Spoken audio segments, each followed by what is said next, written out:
अनीशा एक छोटे शहर की सिंपल सी लड़की थी। उसके सपने भी उतने ही सीधे थे।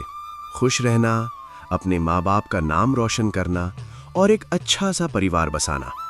उसके घर में उसके पापा राकेश शर्मा और उसकी माँ सुमिता रहते थे। अनीशा पढ़ाई में हमेशा अच्छी रही थी। कॉलेज कंप्लीट करते ही उसने एक स्कूल में टीचर की नौकरी शुरू कर दी। उसकी सैलरी ज्यादा नहीं थी, लेकिन घर के लिए काफी थी। माँ बाप को उस पर गर्व था। समय के साथ अनीशा के लिए रिश्ते आने लगे। उसकी माँ सुमिता हर बार कहती, लड़की ज्यादा दिन घर पर अच्छी नहीं लगते। अनीशा चुप रहती, पर उसके मन में डर था। उसे शादी से ज्यादा डर था उसकी शादी के बाद वाली जिंदगी से। एक दिन उसकी पड़ोसन एक रिश्ता लेकर आई। लड़के का नाम रोहित वर्मा था। रोहित सरकारी नौकरी करता था, शहर के अच्छे परिवार से था। रोहित शांत और समझदार लगा। दोनों की पहली मुलाकात में ज्यादा बात नहीं हुई, पर अनीशा को उसकी आंखों में ईमानदारी दिखी। कुछ हफ्तों में शादी तय हो गई। शादी का दिन आ गया। घर में शहनाई बज रही थी। सभी लोग दुल्हन को देखने आए, पर अनीशा का दिल भारी था। माँ उसके बाल बना रही थी। खुश रहना बेटा, बस इतना ही चाहिए। तभी अनीशा के पापा आए। पापा ने उदास चेहरा लिए अनीशा की तरफ देखा और कहा, तू सिर्फ मेरी बेटी नहीं, मेरी शान है। सभी लोग शादी में मौजूद थे। बहुत धूमधाम से अनीशा की शादी हुई। घर में शादी का एक अलग ही माहौल था, खुशी, मुस्कान और गीतों से भरा हुआ। अनीशा की शादी बहुत अच्छी तरह से संपन्न हो गई।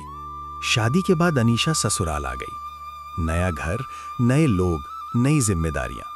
सास माँ भारती वर्मा काफी स्ट्रिक्ट थीं और ससुर जी ज्यादा बोलते नहीं थे। रोहित का एक छोटा भाई राहुल भी था।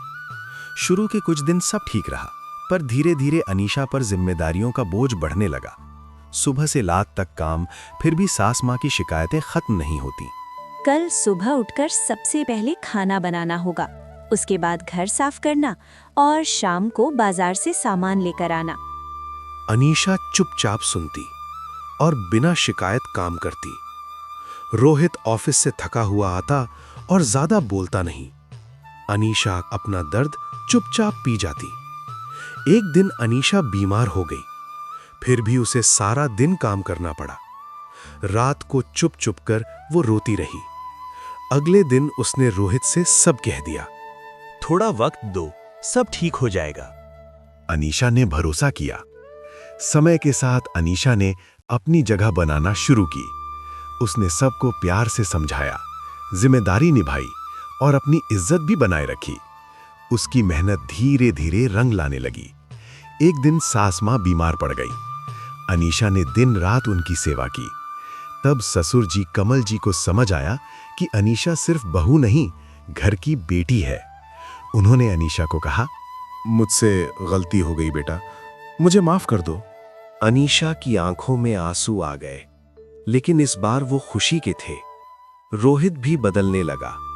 वो अनीशा के साथ खड़ा रहने लगा, उसकी बात सुनने लगा। कुछ सालों बाद अनीशा मां बनने वाली थी।